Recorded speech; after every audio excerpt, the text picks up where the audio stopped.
Congratulations. You've scored quite a few goals since you arrived at Manchester City, but is that the most important?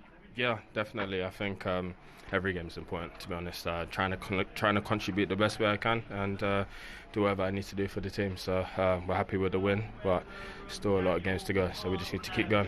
It feels like a big victory again, though. You saw in the celebrations at the end how much it means to everyone. Just keeping that pressure on Arsenal, it's all you can do, isn't it? Yeah, I mean, all we can do is win our games on our side. I keep saying this and just leave it up to them and what they do. So, yeah, like I said, we're happy with the result.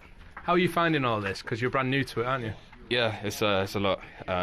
Just the demands, the pressure. Obviously, you dream to be at this level and you don't see what happens behind the scenes. So getting the first glance is it's obviously tough, but I'm embracing and enjoying. That position you're playing as well, almost like a split forward with Omar Mamouche, how do you think that suits you? Because obviously it brought the goal today, the movement and the fantastic ball from Ryan Cherky as well. Yeah, I mean, it's pretty different. I'm usually just a wide man touchline, so I'm adapting. Pep feels like I can help and contribute in that way, so like I said, I'll do whatever I can for the team. Well done, Antoine. Thank you. It's a good point that was made in that interview, actually, that this is all new for him, being in a title race, and he's handling the pressure very well. Yeah, but he deserves the opportunity to play with the best team, or one of the best teams with the best players. He's a fabulous player. He can play on the left, he can play through the middle, he can play on the right, played as a split striker today. You know, I love watching him play. He's so versatile, he's athletic, he's a good finisher. And that's where you want to be as a football player. You want to be at the top. You know, he's come all the way through the ranks. It's quite an amazing story, really. And to see a kid like this, the more he takes on, the better he gets. I think he's going to go on to be, he's already a great player. I think he's just going to get better and better. He's so fun to watch. And especially with the players that he's playing with now that are top class and under the guidance of Pep Guardiola. Yeah, he's going to get more goals, more chances. You know, he scored 10 this season for Bournemouth, and now he's got 5 for Manchester City. He looks like he's been in Manchester City for 10 years. He's really fitted into that team of superstars. And again, now they're looking at him. They think they create big moments in the game. And of course, tonight's moment was all about Anton Semenyo getting into the box. You know, we talk about split strikers coming in from the other side, and it's a brilliant finish. We spoke about it at half-time. I mean, Cherky plays a huge part in this goal as well. Semenyo, Semenyo really does. But watch the pass, it's just incredible. Then, you know, Anton in the middle of the goal, he doesn't want to stand still, he doesn't show for it. He thinks, where's my best chance of scoring a goal here? You watch Marmouche's movement is really good here, and you looked at it, didn't you, before? Yeah, I mean, there you see the split strikers there. Marmouche comes over to this side, he points where Aït-Nouri should go, where the pass should go. Look at that. Shay mentioned the weight. The weight is perfect. And Semenyo doesn't have to create in this team because other people create. You know, you got Cherky and the players in the end. All he needs to do is get on the end of stuff. No Haaland today, they needed that. And he gets in exactly where he needs to be, between the posts. We've seen players over the years for City do that. You know, it was Raheem Sterling did it brilliantly. Obviously, Erling does it, and now Semenyo.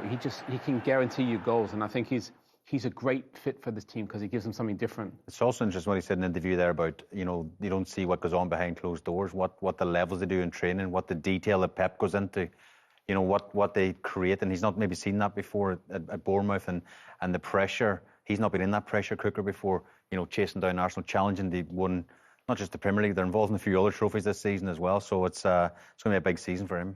Yeah, when you look at most goal involvements this season, look at where he is on the list behind Haaland and Thiago. He's third on the list, and that just backs up exactly what you're saying. He's a real talent. Yeah, he's a fabulous player, honestly. He's got speed, he's got size, he's smart, he's a good finisher, he's got skills. And he can play in so many different positions. I really think he really deserved this move. I'm amazed nobody took it up in the summer. You think about the teams that desperately probably need him, United and Tottenham. But I think Semenyo deserves to be at one of the best teams, and he's flourishing. He's brilliant. He is indeed. Now, the talk before the build-up was, of course, the fact that Haaland wasn't in the matchday squad. So how did City get on without having Erling Haaland at the helm? Yeah, I mean, they got the job done. I suppose that's the most important thing. You know, we all talk about can Arsenal handle the pressure at the top of the league? But Man City's under huge pressure as well. They keep sort of chasing them down. And we spoke at half-time. You know, they were poor first half. I know they're 1-0 up at half-time, but that was just on the stroke of half-time that we seen the goal just now.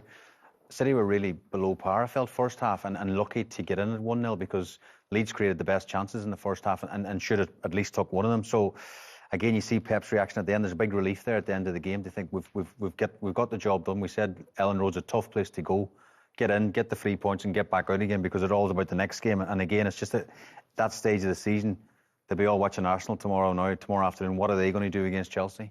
Well, I think also Pep realised he had to come up with a game plan. He's missing the best striker in the world in Erling Haaland. How's he going to play? And he decided to go with a slightly different formation with some split strikers. And this is the average formation from the game.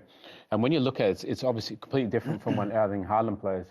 You see Marmoush, number 7, kind of that left position. Cherki has a little 10 dropped in behind in Semenyo. And that all it means, rather than one striker, it's 2 split. And they go wide and Cherki filled in. And then he had almost like, he had 3 number 10s, Cherki, Bernardo Silva, and O'Reilly and Rodri at the base of it. And you see the 8 Nuri and Nunez kind of high and wide, so it allowed those guys to create. But I thought they didn't create as much as I expected with the split strikers.